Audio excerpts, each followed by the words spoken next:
Bueno, muchas gracias por la invitación al Instituto ICES y a ustedes, los estudiantes.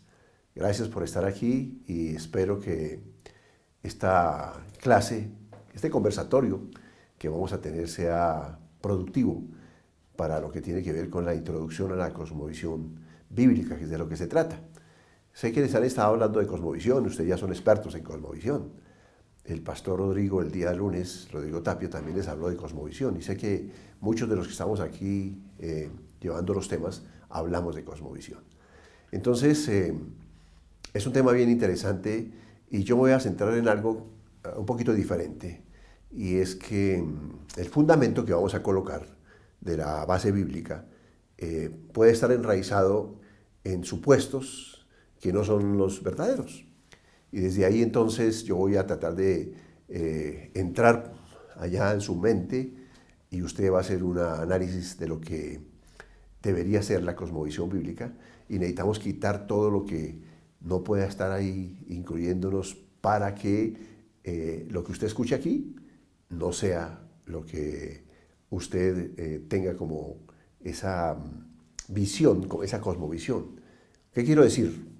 Que si usted sabe cuál es su cosmovisión, yo le puedo preguntar a cada uno de ustedes, y sé que todos somos creyentes, si usted piensa bíblicamente. Yo sé que usted no lo va a pensar dos veces y me va a decir que sí, pero yo lo que voy a tratar de mostrarle aquí, y es el interés tal vez de esta primera parte de la introducción, porque vamos a ver la introducción de la introducción, es para que usted muestre, revise y se analice y de verá que los cristianos no pensamos bíblicamente. Les pido perdón por si algo de lo que digo puede ir en contra de lo que usted piensa, pero se trata de que el Espíritu Santo en usted y en mí nos lleve a esa verdad, porque el Espíritu Santo nos lleva a toda verdad. Así que vamos a iniciar y desde ya gracias por escucharme, gracias porque sé que Dios los llamó para algo especial con Colombia, para tomarnos la nación, para discipular la nación, como realmente el Señor nos dice en Mateo 28, en el 19 y el 20. Dice, toda potestad me fue dada en el cielo y en la tierra. Por lo tanto, id y hacer discípulos a todas las naciones. Podríamos parafrasearlo diciendo, id y hacer discípulas a las naciones, id y hacer discípulas a Colombia. Y ese discipulado a Colombia es el que tú y yo tenemos como misión y sé que Dios te ha hecho un llamado y ese llamado es para que lo hagas con la cosmovisión bíblica y de eso es lo que se trata. Pero bueno, vamos a empezar haciendo lo que tenemos que hacer todos los hijos de Dios y es orando y colocando este tiempo en las manos del Señor. Así que, ok, te pido que cierres tus ojos, aunque la Biblia no dice que hay que cerrar los ojos ni hay que inclinar la cabeza, pero así lo hacemos los cristianos y entonces vamos a orar de esa manera. Así que, Padre, te damos gracias, Señor, en este tiempo. Gracias, Señor, porque tú hoy nos tienes con vida, Señor. Mucha gente hoy, Señor, y más en este tiempo de la pandemia, Señor, no se ha podido levantar porque están enfermos y muchos partieron, Señor, y otros seguirán partiendo, lamentablemente, Señor. Pero nosotros estamos aquí, Señor, en sanidad y en sanidad divina, porque tú dijiste que nos cuidarías, que nos guardarías del mal, y eso lo vemos en nuestras vidas, Señor. El mundo está en crisis, pero nosotros estamos en Cristo y esa es la sanidad. Y por eso, Señor, aquí te decimos gracias por tenernos en sanidad y tenernos vivos, Señor, y poder estar aquí escuchando esta enseñanza que hoy tienes para nosotros. Sé tú, Espíritu Santo, ministrando, que no sean palabras de vana sabiduría, que no sea lo que yo diga, sino lo que tú tienes para que sea revelación en cada uno de los estudiantes que están esta tarde aquí. Así que bueno, gracias, Señor. Oramos en el nombre poderoso de Jesús y amén. Entonces vamos a comenzar diciendo que vamos a entrar a la introducción de la introducción. Aquí me va a gastar un tiempo de pronto larguito, pero lo que quiero es que ustedes tengan el fundamento, que se ha puesto un fundamento tal vez diferente al que tenemos. Porque para entender el tema de la cosmovisión es que nosotros nos ponemos unas gafas amarillas, entonces lo que vemos, el mundo que vamos a ver es amarillo. No es como es el mundo, lo vemos desde las gafas, desde los anteojos, desde los lentes amarillos que nos ponemos. O si me pongo unas gafas de color rosado, rosa, entonces yo voy a ver el mundo rosa, pero el mundo no es ni rosa ni es amarillo, el mundo es como es. Pero los sistemas de pensamiento nos hacen que nos pongamos unas gafas, unos anteojos, unos lentes que tienen que ver con nuestros sistemas, que sean intencionales o no, tú y yo tenemos. Y por eso le damos validez a algunas cosas y a otras no se las damos, independientemente de lo que sea. Entonces, como ha sido la promoción de esta clase, y ustedes me han escuchado ahí en lo que hemos enviado, la iglesia de hoy, la iglesia contemporánea, la iglesia del Señor Jesucristo, no piensa bíblicamente. Y ustedes me van a decir, ¿pero cómo así? Pero yo te voy a demostrar por qué la iglesia no piensa bíblicamente. Y tiene que ver con nuestro sistema de pensamiento y no con lo que está en la Biblia. Entonces, el Señor en su manejo, y vamos a ir a Génesis 1, vamos a ir a Génesis 1:28, y nos va a hablar de lo que es la misión, ¿cierto? Alguien llama que Génesis 1:28, ahí está la misión que tenemos nosotros en la tierra. Alguien lo llama esa porción bíblica, que ese es el mandato cultural. Y ese mandato cultural, el Señor Jesús vino y lo convalidó. Todo lo que el Señor Jesús convalidó, eso es lo que tenemos que hacer y está disponible para nosotros. Entonces, Génesis 1:28, si usted tiene su Biblia ahí, vamos a leer la primera parte, donde dice, fructificad, multiplicaos y sojuzgad la tierra. Entonces yo te invito a que razonemos este versículo, a que razonemos esta palabra. Voy a tomar solamente esos tres versículos, esos tres términos que acabo de mencionar. Fructificad, multiplicaos, sojuzgad la tierra. ¿Qué significa fructificar? Pues que demos fruto. Y sabemos cuál es el fruto que Dios y el Señor Jesús nos están pidiendo, ¿cierto? El fruto que perdura, el fruto que se produce para la eternidad. Es el fruto que tenemos que dar. Entonces, den fruto, fructifíquense, fructifiquen. Y usted y yo somos hombres y mujeres que damos fruto. El fruto que hay que buscar es el fruto que es en abundancia, el fruto que tiene que ver con lo espiritual, no con lo material, con lo espiritual. Es el fruto al que el Señor se estaba refiriendo. Entonces, de tal manera que nosotros empezamos a dar fruto y ahora tenemos que multiplicarnos. ¿Qué significa multiplicarnos? Pues sencillo, ¿no? La multiplicación. Usted y yo sabemos qué es la multiplicación. Pero ahí voy a empezar a mirar qué es lo que realmente ocurre cuando nosotros tenemos un sistema de pensamiento, ¿cierto? Y cuando la palabra nos dice algo y que no es coherente con lo que pensamos. ¿Y qué es lo que hacemos? Esa es la iglesia contemporánea, que no estamos haciendo lo que la Biblia, la palabra de Dios, lo que Dios nos mandó a hacer. Y entonces voy a ir al mandato cultural. Entonces vamos a hablar de multiplicación. Vamos a razonar la multiplicación. ¿Qué es multiplicación? Bueno, si lo hablamos matemáticamente, ¿no? Y me voy a centrar ahí. Entonces, sencillo. El Señor nos dijo varón y hembra, en el versículo anterior, varón y hembra los creó. O sea, una familia, una pareja, un hogar. Entonces, son varón y hembra. Varón y hembra los creó el Señor, son dos. ¿Qué pasa si esos dos que se casan tienen dos hijos? Matemáticamente, ¿qué hay ahí? Sería matemáticamente, si hay dos que se casan y tienen dos hijos, ¿qué ocurre ahí matemáticamente? Es una igualdad. No hay multiplicación, por supuesto, ¿cierto? Ahora, ¿qué pasa si usted tiene solo un hijo? Dos que tienen un solo hijo. Eso es, matemáticamente, ¿qué es? Una resta. 2 menos 1. Una resta. El Señor nos mandó a que nos multiplicáramos. Y estoy hablando desde el punto de vista demográfico. Demografía. ¿Qué pasa si tenemos tres hijos? Hay una suma. 2 y 3. Hay una suma. Pero si tenemos 4 hijos, ahí está la multiplicación. 2 por 2 igual a 4. O sea, ¿esto qué significa realmente entonces? Que nosotros deberíamos tener como mandato cultural 4 hijos por lo menos. Yo no tengo 4 hijos tampoco, tengo solo 2. Y sé que muy pocos, tal vez si yo les preguntara cuántos tienen más de 4 hijos, hoy día no es muy común tener más de 4 hijos. Entonces no estamos cumpliendo con el mandato cultural, no estamos cumpliendo con el mandato que Dios nos dice, que cumplamos 4 hijos por lo menos. Y desde ahí entonces, si ese es un mandato para nosotros los creyentes, si ese fue el mandato de Dios, que nos multipliquemos, ¿por qué no lo obedecemos? Y quiero llevarte, y recuerda hacia tus genealogías, tal vez tu papá, tal vez tu mamá. Pregúntales, o tú debes saber cuántos hermanos tuvieron tus papás, ¿Cuántos hermanos tuvieron tus abuelos? Entonces, ellos seguramente fueron familias numerosas. Yo, de hecho, vengo de una familia numerosa, éramos 7 hermanos. Nuestros padres no eran cristianos, no eran creyentes en la mayoría de los casos, tampoco eran muy adinerados. Pero ¿sabe qué ocurría ahí con ellos? Ellos tenían en su boca algo que decían, que se haga la voluntad de Dios. ¿Cuántos hijos va a tener? Los que Dios quiera. No sé si usted recuerda ese manejo que hacían nuestros padres, nuestros abuelos. Y había una frase que está acuñada y que nos dibuja perfectamente de qué vamos a hablar o de qué estamos hablando aquí. Cuando alguien quedaba embarazado en nuestras familias, en nuestros vecinos o de nuestros amigos, ¿qué se decía? No se preocupe, cada niño trae su pan debajo del brazo, exactamente. ¿Y eso qué significaba? Que alguien se iba a ocupar, que alguien se iba a preocupar por ese niño. Así que ellos no se ocupaban de eso, porque alguien le iba a dar de comer, alguien lo iba a mantener, alguien lo iba a levantar, alguien lo tenía que cuidar. Ese alguien, usted y yo sabemos que es Dios. Dios los cuidaba. Y de hecho fue lo que pasó con nosotros, sin ser cristianos. Éramos 7 en mi casa, en su casa pueden ser 8, pueden ser 10, pueden ser 12.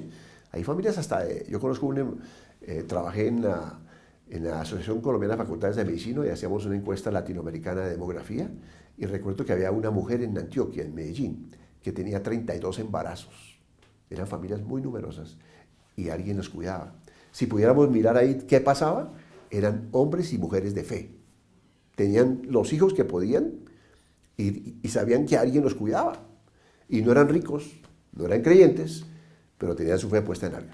Ahora, si ellos, que pudieron tener tantos hijos y que no eran creyentes, tenían ese mandato, ¿por qué nosotros en la iglesia del Señor, que el mandato es a tener multiplicación, a tener 4, tenemos solo 2? Si usted mira en su congregación, si usted mira tal vez en su propia familia, usted tendrá 1, tendrá 2, tendrá 3. Y ahí se paró. Y hoy la mayoría de nuestras familias, los que asisten a nuestras congregaciones, si usted hace un análisis rápido, usted se va a dar cuenta que están el promedio son 2 hijos por familia. Eso es lo que está pasando. Y más aún, nuestros jóvenes, nuestros muchachos en la congregación, ellos no se quieren casar ahora. No quieren casarse. Y si se casan, no quieren tener hijos. ¿De dónde viene eso? Si la palabra es clara, que se multiplique. Si la palabra es clara, que tenemos que tener 4 o más, mínimo 4, para cumplir con el mandato cultural. Eso significa la obediencia al mandato de Dios. ¿Por qué no tenemos 4, ni 5, ni 6? ¿Por qué tenemos solo 2? ¿De dónde viene eso? ¿Sabe de dónde viene? Del mundo. Y voy a ir a Romanos 12:2, que dice, no os conforméis a este siglo. No hagan lo que hace la gente de este tiempo. No hagan lo que hace la gente del mundo, lo que hoy está funcionando allá afuera. No hagan eso, sino renovaos en el espíritu de vuestro entendimiento. Otra versión dice, transformaos. Transformaos en el espíritu de vuestro entendimiento. O sea, en la razón, cambien su mente. Hoy día es fácil con los celulares y con el computador que estén contaminados. Y en ese tiempo de la pandemia que hay virus, todo está contaminado. Pero si el computador se contamina, usted lo lleva, le hacen un reseteo, lo resetean y entonces vuelve a poner todo limpio. Quita todo lo que está malo, todo lo que tiene virus, todo lo que está contaminado y pone lo que corresponde. Sería ideal para nosotros podernos resetear, quitar todos nuestros pensamientos y dejar que entren los valores, los principios, la palabra de Dios en nosotros. Como habló Jesús con Nicodemo ya en Juan 3, cuando le dice en Juan 3:3, os es necesario nacer de nuevo para ver el reino de los cielos. Y en Juan 3:5 le dice, os es necesario nacer del agua y del espíritu para entrar en el reino de los cielos, ver y entrar. Pero la palabra ahí tiene que ver con, necesitas nacer del agua y del espíritu. ¿Qué es el agua? El agua es la palabra, el agua es la que limpia, el agua es la que lava. Y eso es lo que necesitamos nosotros, que cuando entre la palabra a nosotros nos limpie, nos cambie, nos quite todo lo que había que no tiene nada que ver con lo que el Señor está colocando. Romanos 12:2. No os conforméis a este siglo, no piensen como piensen los del mundo, piensen como yo les digo que piensen. Renovaos en el espíritu de vuestro entendimiento dice el versículo, para que veáis, para que comprobéis. Vengan, miren lo que pasa, para que comprobéis, dice el Señor, mi buena voluntad, la buena voluntad de Dios, que es que es agradable y que es perfecta. Desde ahí, mire todo lo que estamos viendo. Nos manda a tener más de 4 hijos, tenemos 2. Pero la pregunta es, ¿de dónde viene ese 2? Porque no solamente en la iglesia tenemos 2 hijos. Allá afuera, los del mundo también tienen 2 hijos. ¿Sabe por qué? Porque ellos nos vendieron la idea, nos convencieron a nosotros. Allá afuera en el mundo, no os conforméis a este siglo, estamos trayendo las cosas del mundo a la iglesia y no pensamos bíblicamente, pensamos como piensa el mundo. Y el mundo dijo que había que tener 2 hijos, el humanismo, porque si los queríamos mandar a la universidad, era muy costoso, los muchachos son muy caros, entonces hay que tener sino 2 con la posibilidad de que vayan a la universidad, por eso no tenemos más hijos. Y usted y yo como creyentes estamos desobedeciendo la palabra de Dios. Por eso tenemos a los hijos. Y nunca es tarde, hermano. Yo aún a mi edad puedo tener un tercero y un cuarto hijo. Yo puedo adoptar y deberíamos hacerlo. No importa la edad, hermano, porque es cumplir con el mandato cultural. De hecho, yo hace 2 años con mi esposa estábamos intentando adoptar una niña de 7 añitos, una niña necesitada. Pero tal vez nuestra edad y tal vez las condiciones no se dieron. Pero usted que es más joven que yo, usted que quiere cumplir el mandato cultural, usted que quiere ser obediente a Dios, ahora que está pensando como Dios piensa, puede adoptar. ¿Y sabe qué pasaría en Colombia? Si cada congregación, mire que no estoy diciendo cada creyente, cada congregación adoptara un niño de esos huérfanos que hay, por la guerrilla, por todas las situaciones que hay hoy día, si cada congregación adoptáramos un solo niño en Colombia no habría huérfanos, sería un país sin huérfanos. Pero tampoco lo hacemos. Pero ahí les dejo esa inquietud. Para decir con esto, hermano, que el mundo se metió en la iglesia, que nosotros no pensamos bíblicamente. Porque si pensáramos bíblicamente teníamos 4 hijos mínimo, pero no tenemos 2, porque eso fue lo que el mundo nos dijo. Y es fácil ver, y usted en todas las cosas que manda de pronto para invitar a reuniones de familia, en las escuelas de padres, o las reuniones de familia, usted se busca la familia modelo del humanismo. ¿Cuál es la familia modelo del humanismo? Papá, mamá y 2 hijos. Y usted ve que hay 4 personas siempre en lo que tiene que ver como familia. Y yo sé que usted, en su congregación o usted mismo, ha motivado a ir a reuniones de familia con ese modelo antibíblico, con ese modelo humanista. Nosotros no pensamos bíblicamente, hermano. Pensamos como el mundo nos dice que piense. Voy a pasar a otro tema que tiene que ver con lo mismo, de entender que nosotros no pensamos bíblicamente. Me estoy gastando todo este tiempo y estoy en la introducción de la introducción, porque creo que es muy importante que usted se quite las gafas que tiene y se ponga las gafas de Dios. Se quite las gafas del humanismo. Si usted no ha pensado cuál es su cosmovisión, yo le puedo decir que su cosmovisión es humanista, secularista. Y nos pongamos las gafas de Dios, las gafas de la palabra, lo que dice la palabra. Entonces, voy a mirar y vamos a pasar al segundo tema, que tiene que ver con el machismo y con el matriarcado. Pero aquí voy a hacer un break y voy a volver al tema anterior.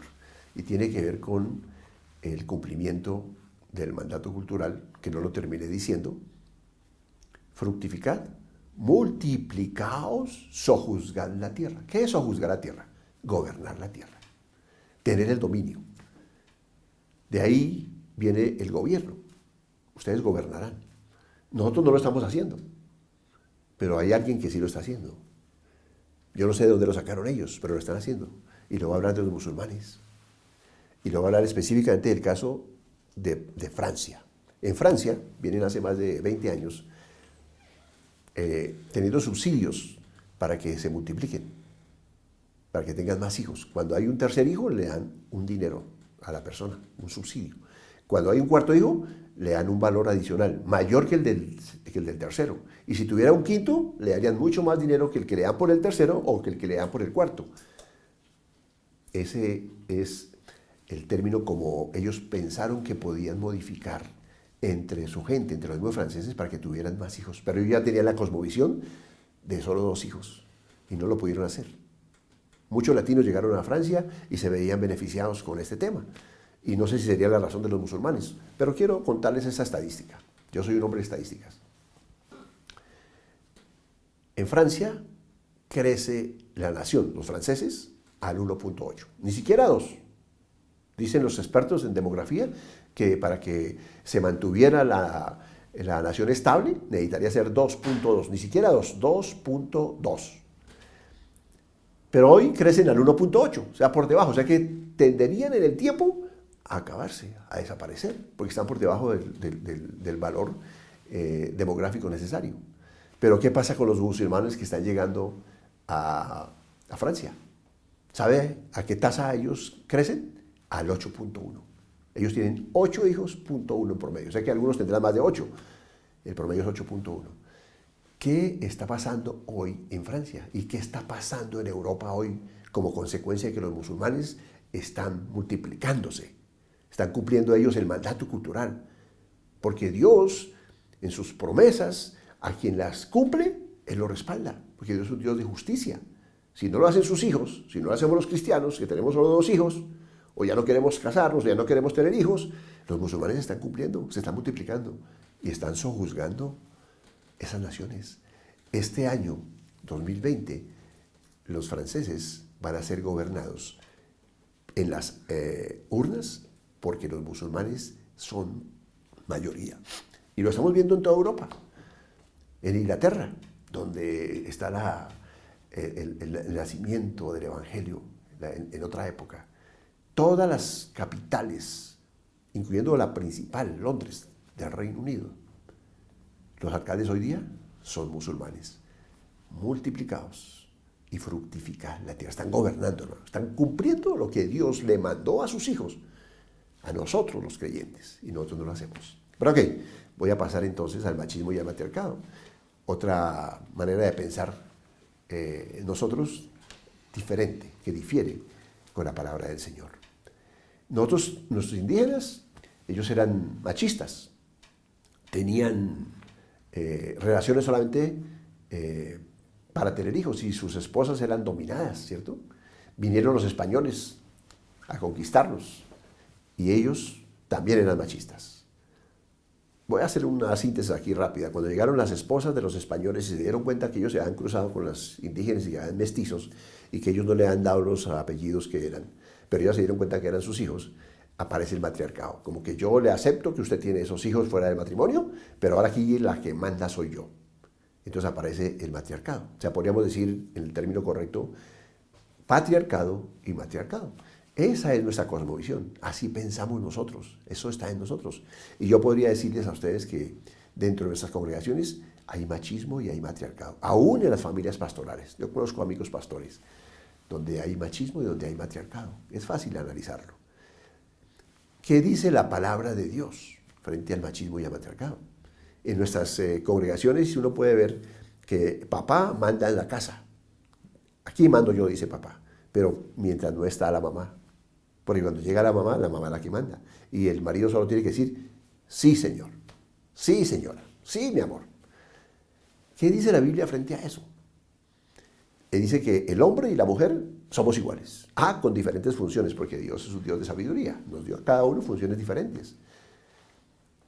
Pero nosotros seguimos, porque nuestra cosmovisión, nuestro sistema de pensamiento viene con el machismo y con el matriarcado. Eso es generacional.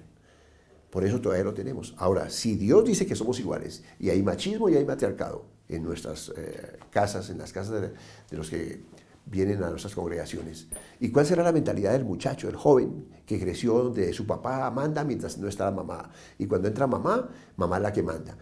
Ahí no hay ni siquiera machismo y no hay ni siquiera matriarcado. Hay un revuelto, hay un mix que no sé cuál será, hermano. ¿Qué pensarán ellos? Pero al final, ¿qué piensa Dios de eso? Si Dios dice que somos iguales y en nuestras casas hay machismo y hay matriarcado, eso es pecado, porque todo lo que es contrario a la voluntad de Dios es pecado. Ahora yo te pregunto, ¿alguna vez en tu congregación han orado para echar fuera ese pecado? ¿Para sacar el pecado de la iglesia, de las congregaciones? ¿Cierto que no? Porque eso está en nuestro ADN, en nuestra cosmovisión, en la cosmovisión humanista, en la secularista que usted y yo tenemos, hermano. Por eso nunca hemos orado. Y ese pecado está ahí. ¿Será que pensamos bíblicamente? ¿Será que la iglesia del Señor piensa como Dios? ¿Cierto que no? Esos son todos los análisis que tenemos que hacernos para poder quitar todo lo que es diferente a la palabra de Dios, que no nos deja que entren. Sí hablamos de que somos iguales, y usted y yo hemos predicado eso seguramente, de que somos iguales, que no hay diferencia entre hombre y mujer, pero hay machismo, somos machistas. De pronto tú eres machista, de pronto tú trabajas en el matriarcado. ¿Dónde quedó la palabra? Que dice que somos iguales. No hay diferencia entre Dios, hombre y mujer, varón y hembra los creó, nos hizo iguales, con diferentes funciones. Así que, interesante revisar en dónde estamos frente a estos dos temas de los que he hablado. Y podemos ir concluyendo que no pensamos bíblicamente. Ahora, muy probablemente que tú como hombre, tú como mujer, como esposo, como esposa hayas orado para que se vaya el machismo de tu casa porque tu marido te tiene subyugada o viceversa. Tú has orado en tu oración personal para que Dios le toque el corazón a ese varón, Dios le toque el corazón a esa varona y para que no haya más machismo y no haya más matriarcado. Entonces, pero la iglesia como tal no lo ha hecho. Yo a las congregaciones que he ido y les pregunto, ninguna lo ha hecho. Es probable que la tuya sí, pero serán las excepciones. Pero desde ahí lo que quiero mostrarte es cómo definitivamente no pensamos como Dios nos dice que pensemos. Desde ahí te pido que sigamos analizando y vamos a entrar en el tercer tema. Seguimos en la introducción de la introducción. Estoy poniendo el piso, hermano. Estoy tratando de que te quite las gafas amarillas. Estoy tratando de que nos quitemos las gafas rosadas, la rosa, para entrar a ponernos las gafas como Dios dice, las bíblicas, a pensar como Dios. Porque en Génesis 1 y 2, cuando Dios hizo su creación, Él quiere que pensemos como Él. Él nos dio los mandatos. Él puso su corazón en nosotros y debemos de pensar como Él, pensar bíblicamente. Y aquí vamos a entrar a un tercer tema que también es un poco delicado. Yo creo que esto te va a doler a ti más que los dos anteriores, si es que los dos no te han tocado. Pero sé que estás reflexionando sobre esto. Y es sobre Jesús, nuestro modelo. De verdad que Jesús es nuestro modelo, ¿cierto? Si yo te preguntara a ti, ¿Jesús es el modelo de la iglesia? Tú no lo dudarías 2 veces y me dirías sí. Y si te preguntara en específico, concreto a cada uno de nosotros, ¿Jesús es su modelo? Claro, contestaríamos todo rapidísimo. Pero bueno, te va a demostrar que no es nuestro modelo. Pido perdón de nuevo por estas afirmaciones taxativas, pero voy a demostrarte cómo funciona. Recordemos, ¿qué hacemos nosotros en nuestras congregaciones? Vienen gente nueva a nosotros y nosotros ¿qué hacemos? ¿Primero los discipulamos? ¿O primero les hablamos de salvación? Primero les hacemos la oración de fe. ¿Qué hacemos en nuestras congregaciones? Yo sé que tú me vas a responder. Nosotros primero hablamos de salvación y después los discipulamos. Si Jesús es nuestro modelo, ¿cómo lo hizo Jesús? ¿Sería que así lo hizo Jesús? Recordemos, Jesús nos dijo, Él no le estaba diciendo a los discípulos que llegaban a Él, no le estaba diciendo, oiga, ¿qué religión tiene usted? O venga, haga esta oración para que me pueda seguir. Él no les decía nada. Tampoco les hablaba que Él era el Hijo de Dios, no tenía un cartel diciendo yo soy el Hijo de Dios, síganme, ¿no? Ellos veían que Él era diferente, que había algo en Él. Él era el Hijo de Dios, por supuesto, pero Él no estaba diciéndolo. Él solo les decía, y es a donde quiero que tú y yo miremos y tengamos esa coherencia con lo que estamos hablando ahora. Él solamente les dijo, ven, sígueme. Porque si ellos venían, veían lo que Él hacía. Ellos escuchaban de lo que Él hablaba. Ven, sígueme. O sea, primero los discipuló. En el camino con ellos, cuando ellos miraban lo que Él hacía, cuando caminaban con ellos todo el día y dormían con Él toda la noche, porque los discipuló 3 años. 3 años para que ellos fueran discipulados. Ahí entonces ellos tenían un encuentro personal con Él. Podían tener esa revelación. ¡Wow! Sí, Él es el Hijo de Dios. Él es Dios mismo. ¡Wow! es tener un encuentro con Dios. Pero nosotros lo hacemos al revés. O sea que nosotros estamos en contraposición con el mandato del Señor. Entonces primero les hablamos de salvación. Y los hacemos pasar al frente y les hacemos repetir una oración que no está mal, la oración de Romanos 19. Pero usted puede ver las caras de las personas cuando usted dice que ellos son salvos. Y cuando ellos van a bautizarse y usted le dice que ya públicamente ellos declaran que Jesús es su Señor, usted puede ver que ellos también, en esas caras de incredulidad, de pronto voy a calificarlo así con respeto, ya son hijos de Dios.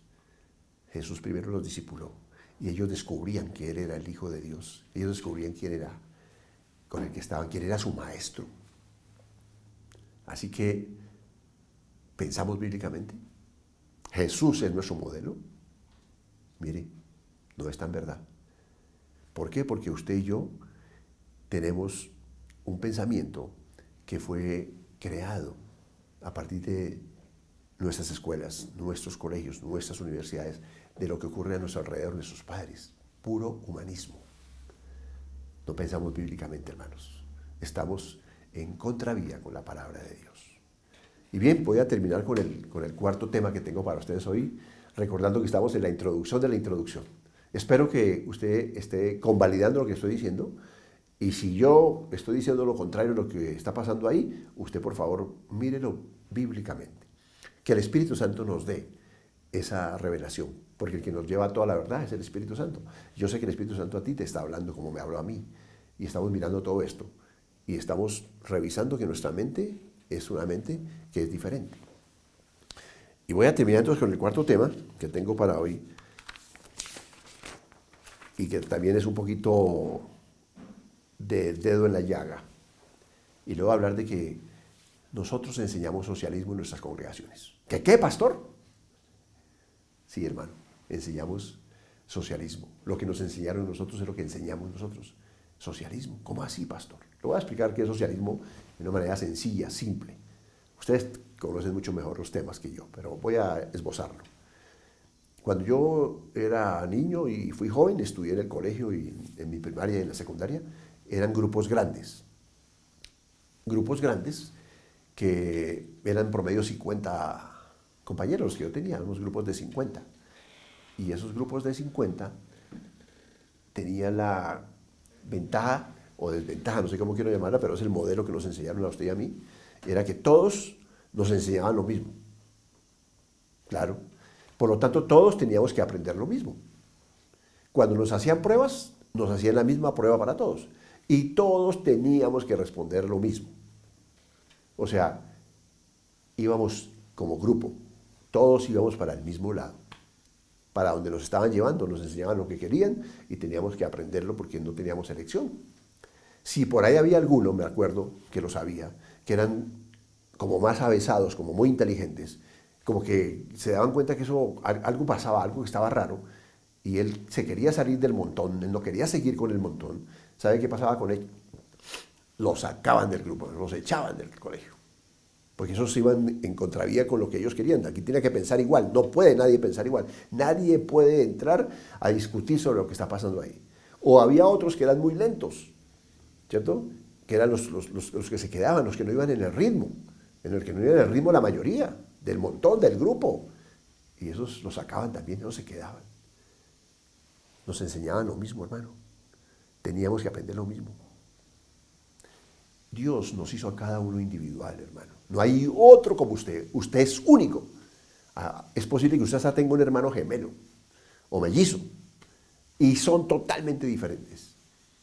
Porque Dios se dio trabajo de amarnos a tal extremo. Porque ese es el Dios que tenemos, que nos hizo a cada uno diferente. Por lo tanto, la educación tiene que ser diferente. Usted y yo como padres, los que somos padres, conocemos cuáles son los dones y las habilidades de nuestros hijos con los cuales Dios los dotó. Por lo tanto, la educación, como es el mandato en la Biblia, es hacerlo en casa. Pero no voy a hablar del homeschooling.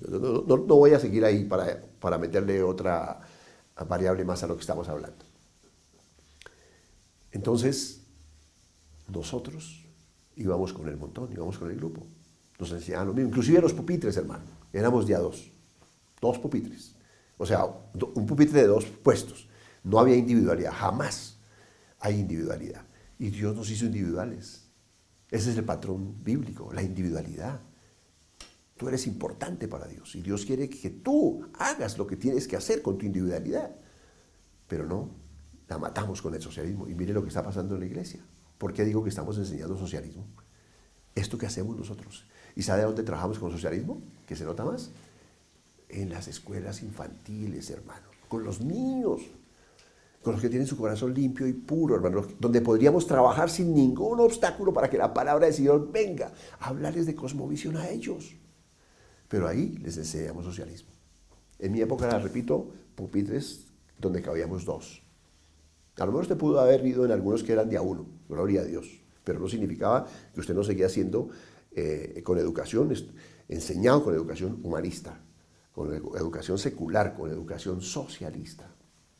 Por eso todos nuestros muchachos, inclusive usted y yo, cuando llegamos a la universidad, casi nos volvimos de izquierda. Hoy los muchachos se vuelven de izquierda cuando llegan a la universidad porque han sido preparados desde el jardín en el socialismo.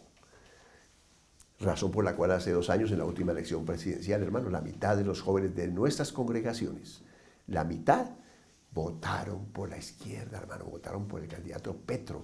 ¿Cómo así? ¿Cómo así que votaron por Petro? Si ellos son cristianos. Bueno, no voy a entrar en detalle porque eso sería otra clase de por qué ellos no debían votar por él. Porque está en la Biblia, fácilmente, si les enseñamos los principios y si ellos los tienen. Entonces, definitivamente, hermano, usted puede ver que son grupos grandes, ¿cierto? Ahí hay mesitas que inclusive parecen una florecita, ¿sí? Son grupos metidos ahí, y la maestra de escuela dominical les enseña lo mismo, los pone a pintar, ¿no? Yo casi voy a ser un poquito descalificador, los entretienen a los niños en las iglesias en sus tiempos dominicales, los entretienen, es pura entretención, hermanos. Y entonces ellos tienen que pintar lo mismo. Les dan ahí un tema y ellos hacen lo mismo. Y las mesitas de ahora son como florecitas, ya no son de a 1, ya no son de a 2, ahora son 5 y son hasta 6. Y usted puede estar mirando aquí en la pantalla que hay inclusive mesas largas donde colocan 10, 12, 14 niños, jóvenes, hermano, enseñando el método del humanismo, el método del socialismo. La iglesia del Señor Jesucristo en el siglo XXI enseñando socialismo. Les enseñamos lo mismo a los niños. No hay individualidad. ¿Por qué? Porque usted y yo venimos de una enseñanza que nos dieron, que es el humanismo. Por eso es que nosotros no pensamos bíblicamente. Por eso es que usted y yo, cuando somos llamados a los negocios, no pensamos los negocios a la manera bíblica. Por eso es que usted y yo, cuando somos llamados, cuando somos llamados al gobierno civil, usted allá no va a desempeñarse bíblicamente, sino se va a desempeñar de la manera humanista, como usted fue enseñado, como usted fue entrenado. Si usted está llamado a la educación y está siendo maestro, yo más bien voy a decir profesor, porque maestro es otra cosa. Si es profesor, usted está enseñando humanismo, usted no está enseñando lo que Dios le dice. Usted no está siendo un maestro a la manera de Dios. No somos políticos a la manera de Dios. Y voy a utilizar la palabra políticos para no hablar de gobierno civil. Usted y yo somos empresarios, pero no somos empresarios a la manera de Dios. Usted y yo somos padres, pero no somos padres a la manera de Dios. Y aún nuestras congregaciones, aún nuestra iglesia, hermano, no está a la manera de Dios. Lo estamos viendo en lo que les estoy comentando. Y esto me podría pasar aquí la otra hora que me corresponde, hablándole todavía de lo que es que no pensamos bíblicamente, poniendo el cimiento para que a usted, cuando le vuelvan a hablar de cosmovisión bíblica, usted sea como ese secante, usted absorbe, porque usted ha quitado todo lo que lo estorbaba de lo que Dios tenía para usted. No seguir enseñando como enseña el mundo, hermano. Eso debíamos de cambiarlo en las congregaciones, pero difícilmente nosotros como pastores sacamos la cabeza de esa bola de nieve que es la continuidad del humanismo, la continuidad del socialismo, sacar la cabeza y mirar qué es lo que estamos haciendo y poner el filtro, poner la plomada que es la palabra de Dios y mirar si lo estamos haciendo como dice la Biblia, si lo estamos haciendo porque Jesús es el modelo, si lo estamos haciendo porque ese es el mandato cultural, si lo estamos haciendo porque con eso agradamos a Dios, o si lo estamos haciendo porque eso fue lo que nos enseñaron, eso fue lo que aprendimos. Y por eso nosotros nos desempeñamos igual que los que van del mundo. Nosotros vamos al gobierno porque fuimos entrenados en las mismas universidades que los que no son cristianos. Nosotros vamos a los negocios y fuimos y seremos los mismos hombres de negocios, sí somos salvos, gloria a Dios que somos salvos, pero nuestro comportamiento es como un hombre del mundo. No hay diferencia, porque usted y yo fuimos entrenados en la misma parte. No hay universidades cristianas. Y cuando hablo de universidades cristianas, estoy hablando de las universidades con un concepto providencial. No hay colegios providenciales, la educación de Dios. Y empiezo aquí a intervenir con el tema providencial, que lo vamos a ver en la segunda parte, la providencia de Dios. Colegios con enseñanza providencial, educación providencial, que es la educación que Dios generó, creó y dice que es la que tenemos nosotros como padres que enseñarles a nuestros hijos, la educación providencial, los negocios providenciales, ir con la providencia de Dios a donde Él nos envíe, ¿no? Porque cuando uno habla de colegios cristianos, y ojalá no esté poniendo otra vez el dedo en la llaga, son colegios que tienen el pensum que el gobierno les manda, porque además realmente es obligación. Pero eso no es lo que Dios quiere.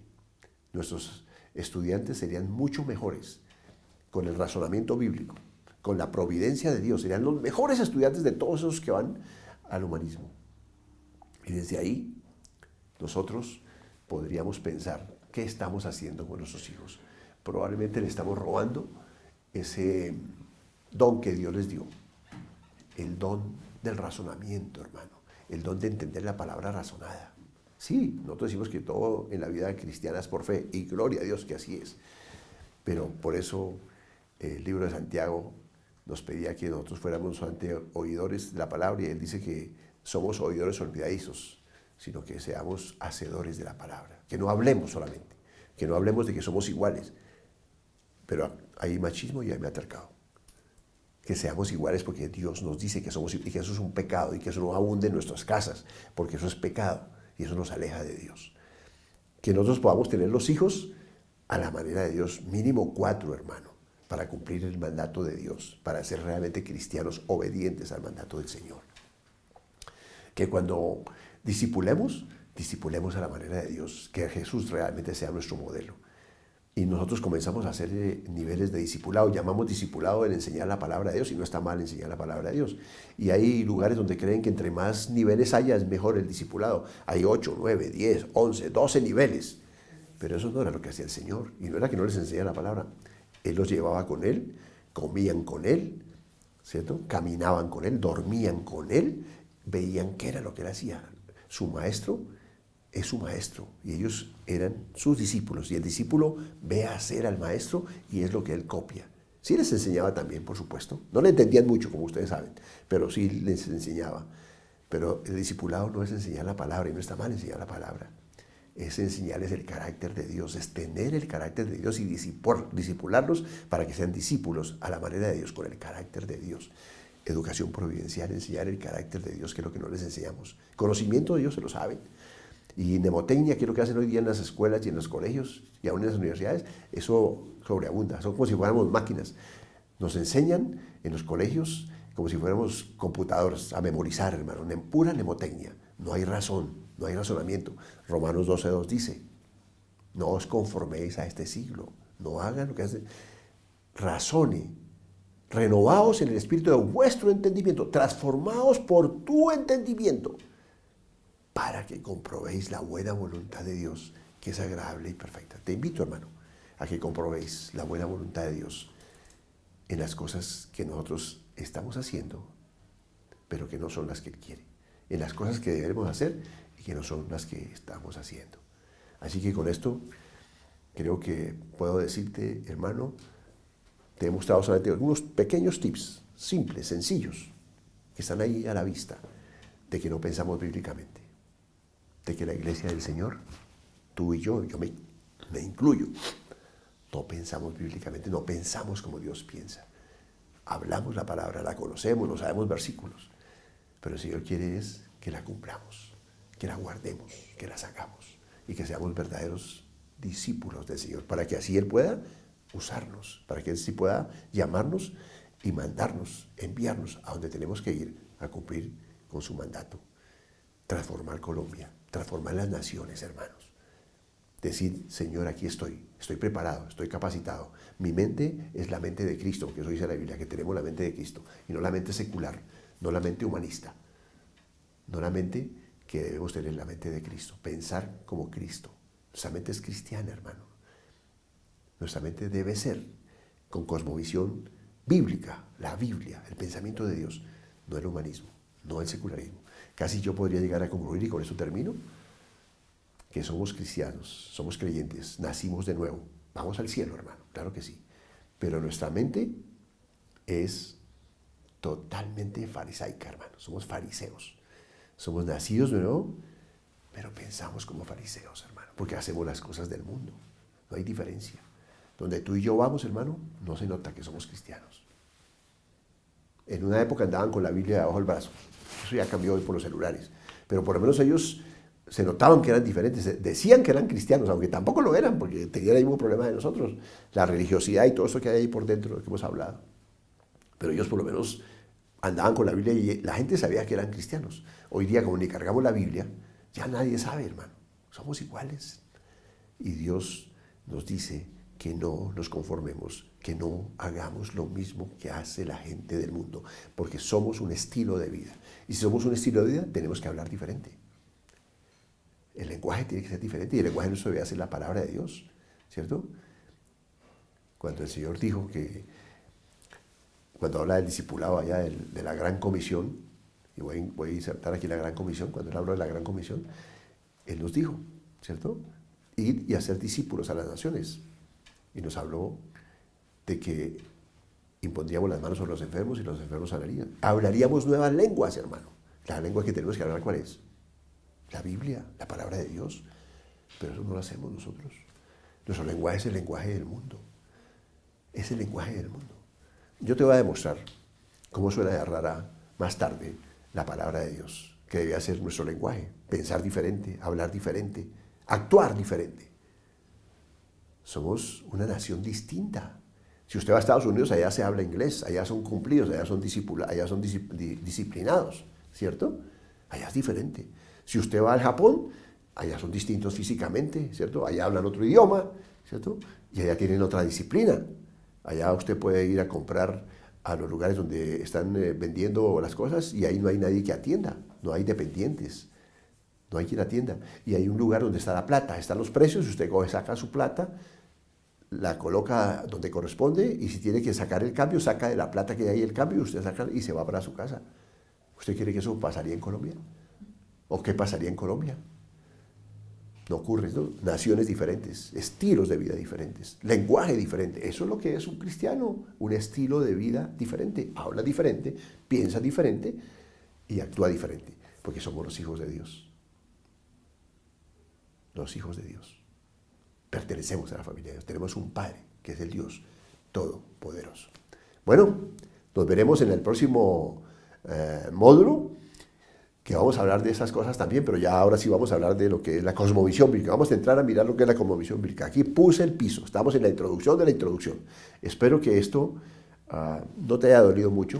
Te pido perdón si te hice sentir incómodo, no soy yo, es trayéndote al espacio para que a partir de ahora, cuando te hablen de cosmovisión bíblica, tú mires a dónde colocas el cimiento, si lo colocas otra vez sobre tus gafas amarillas, sobre tus gafas rosadas, o si el cimiento realmente son las gafas blancas que el Señor quiere que te pongas, las de la palabra de Dios, las de la Biblia, lo que está escrito. Mi palabra no pasará, cielos y tierra pasarán, más mi palabra no pasará. Hermano, en el pasado hubo muchas cosas con los cristianos que ellos hicieron, que todavía hoy podemos hacer, pero tenemos que tener las gafas adecuadas. Hoy es el tiempo en que la iglesia es la mayor en número en toda la historia, pero es la iglesia en la que tiene menos injerencia en las cosas culturales, en la que menos impacto está haciendo. Cero impacto, hermano.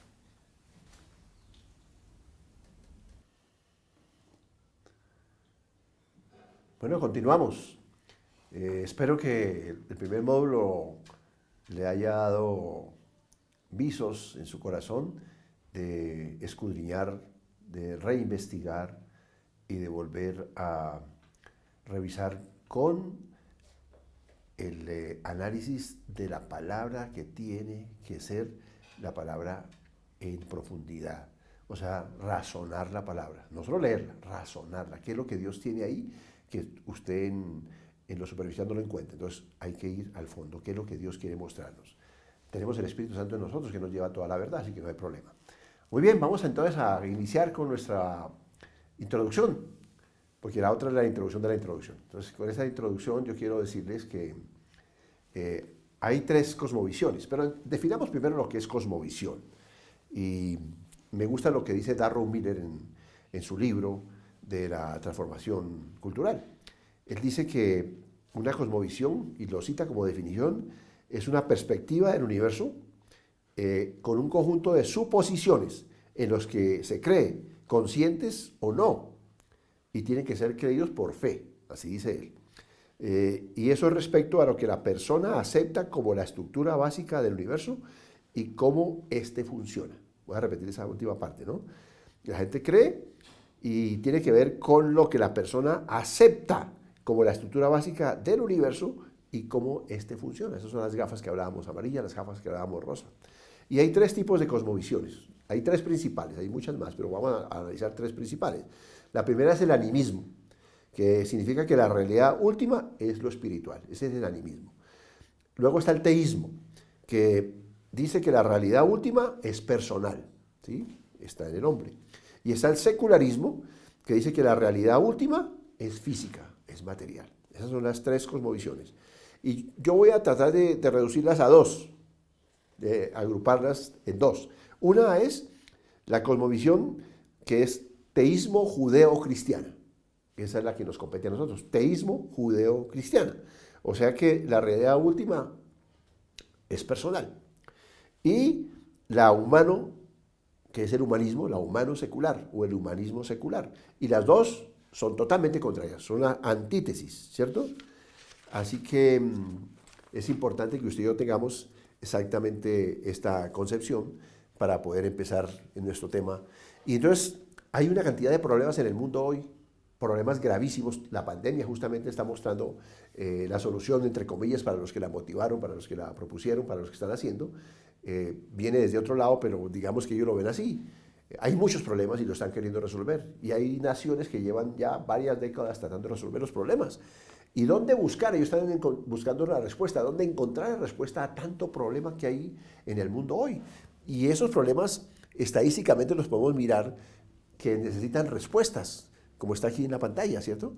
Hay problemas con la pobreza, hay mucha pobreza en el mundo, hay tráfico de personas, la inmoralidad sexual es parte fundamental de lo que está pasando en nuestras naciones, el aborto, los crímenes, las guerras, los refugiados, los gobiernos totalitarios y el terrorismo. O sea, son un sinnúmero de problemas que el mundo está abocado.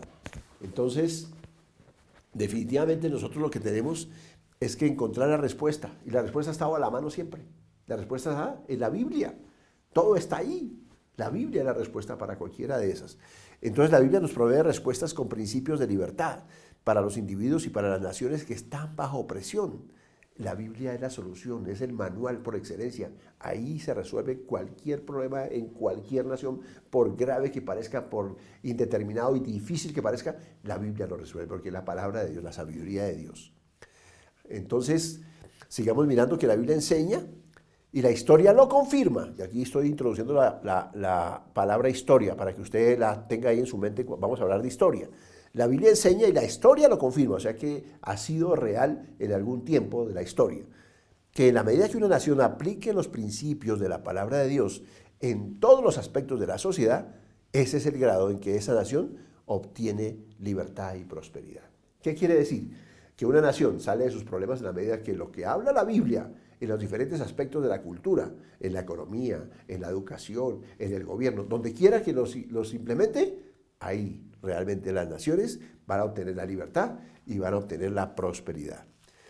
Y podemos decir que así como la verdad hace al hombre libre conforme actúe bajo la verdad, también la verdad hará libres a las naciones que actúen bajo la verdad. ¿Y sabe qué es lo más importante aún? Que una vez que lleguen esas naciones, pueden permanecer en ella, pueden permanecer en la verdad y Dios seguirá haciendo naciones prósperas. Podemos tener ejemplos de naciones desde este estilo. Así que toda situación, todo lo que ocurra, realmente está resuelto en la Biblia. Y históricamente hay demostraciones de que eso es lo que ha pasado. Entonces, El Evangelio, según nos enseñó el Señor Jesús, abarca las tres instituciones divinas. La primera es la conversión personal y las tres instituciones divinas, que son la familia, la iglesia y el gobierno civil. Y esas tres cosas que hay que hacer, la conversión espiritual, luego se convierte en las instituciones divinas, ¿cierto? Y luego hay una batalla espiritual que implica que conforme la iglesia vaya cumpliendo la gran comisión, tiene que estar afectando cada una de las áreas de la sociedad. Por eso la iglesia es importante. De tal manera que si la iglesia está preparando a los hombres que van a ir al gobierno, es basado en los principios bíblicos. O sea, la iglesia tiene la responsabilidad. Dios eligió a la iglesia como su organismo vivo, su órgano vivo, para que entrene los hombres que van a ir al gobierno civil. La iglesia tiene que ir cumpliendo la gran comisión para ir a tomar los negocios, la economía de las naciones. La iglesia tiene que ir preparando a los hombres y mujeres que van a ir a la educación. Tiene que ir preparando a los hombres y mujeres que pertenecen a la familia, que pertenecen a los medios de comunicación, a las artes, a los deportes, en el sinnúmero de áreas que pertenecen a una sociedad. Esa es la función de la iglesia, para que ella prepare y cumpla la gran comisión discipulando a la nación. Entonces, el Evangelio abarca, según lo enseña Jesús, tres componentes también de la sociedad. Y es, primero, el individuo. Lo primero que se debe convertir es el individuo. Luego, el individuo hace parte de una familia. Si él ya fue nueva criatura, si él ya piensa, habla y actúa diferente, la familia tiene que impactarse y tener familias diferentes, para que luego la iglesia a la que él pertenece, también la iglesia sea diferente, iglesias a la manera de Dios. Y ahí aparecen asociados con la iglesia lo que son los ministerios y lo que son asociaciones que estén trabajando en pro de lo que es la conversión de la nación. Y por último, el gobierno civil. Los hombres que van a ir al gobierno civil van a transformar la nación a través del gobierno civil. Los hombres que van a la iglesia transforman la iglesia para que haya transformación. Y así cada uno de los estamentos de la sociedad. Ese es el plan de Dios para las naciones. Y como plan de Dios para las naciones, podemos decir que tanto los cristianos, tanto los creyentes como los que no lo son, ellos han conocido a través de la historia que la cristiandad, y aquí hablo normalmente de cristiandad y no hablo de cristianismo, porque los ismos son otra cosa, el comunismo, el socialismo, el humanismo y todos esos ismos, nosotros no somos ahí, por eso es la cristiandad, no somos el cristianismo. La cristiandad provee el fundamento necesario para las naciones libres. Si queremos que Colombia sea libre, es la Biblia y el implementar su palabra la que lo va a lograr. Si queremos que Ecuador, Venezuela, Chile, Brasil, Uruguay, cualquier nación de la tierra quiere ser libre de la opresión en la que está, es la Biblia y la conversión, desde los individuos hasta las diferentes áreas de la sociedad. Así que miremos lo que dijo Benjamin Franklin. Él fue presidente de los Estados Unidos, hasta donde entiendo. Dice, aquel que introduzca en los asuntos públicos los principios del cristianismo, yo no lo cambié ahí por cristiandad porque está escrito y eso lo escribió él en su época, el cristianismo primitivo cambiará la faz del mundo. O sea, mire, y él lo hizo en su momento, el que introduzca en los asuntos públicos, en el gobierno civil, los principios del cristianismo, cambia la faz del mundo. Eso es lo que Dios quiere, transformar naciones. Dios creó naciones, Dios es un Dios de naciones, para que lo podamos hacer. Y ese plan de Dios para las naciones, entonces, ¿qué incluye? Que aprendamos a operar cada nación sobre principios bíblicos. Cuando nosotros aprendamos a operar las naciones sobre los principios bíblicos, estaremos participando en traer libertad al mundo y estamos ayudando a cumplir el plan de Dios para las naciones. Dios nos necesita para ayudar a cumplir su plan. El plan ya existe y Él viene trabajando, aunque la iglesia esté por su lado, Él está trabajando. Por eso tenemos que pedirle a Dios que seamos esos ayudantes idóneos, esos ayudantes capacitados, esos ayudantes que pensemos bíblicamente, esos ayudantes que sabemos cuando vayamos al gobierno qué es los principios de Dios para el gobierno. Esos hombres y mujeres que si vamos a los negocios sepamos que los negocios tienen que ser con los principios bíblicos para hacer negocios a la manera de Dios. Todo diferente, es unirnos al plan de Dios. No es nuestro plan, no es ir por nuestra cuenta, no es ir creyendo que somos nosotros, es el plan de Dios. Y usted y yo tenemos que sumarnos al plan de Dios. ¿Cómo? Haciendo lo que la Biblia dice. ¿En qué? En los conceptos y en las funciones en las cuales Dios establece su palabra para cada estructura o áreas de la sociedad. Miren, estas estadísticas que muestran la necesidad desesperada que hay en el mundo. Creo que esas estadísticas están un poquito desactualizadas, deben tener algunos 3 o 4 años. Pero miren esto, que es lo que quiero mostrarles. El primer problema que aparece en el mundo es la megapobreza. Y mire qué significa la megapobreza. Hay 3.200 millones de personas en el nivel de pobreza. Es el 46% de la población mundial que vive en pobreza.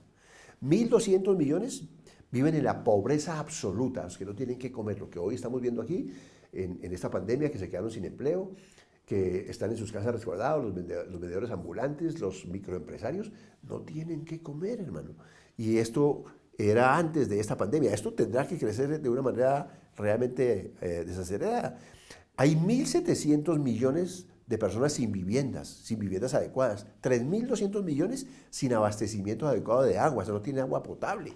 4.000 millones con un agua que es insalubre y con malos sistemas sanitarios, como lo estamos viviendo hoy. No había cómo resolver los problemas, cómo responder a estas necesidades desde el punto de vista de la salud. No tenemos sistemas que puedan hacerlo.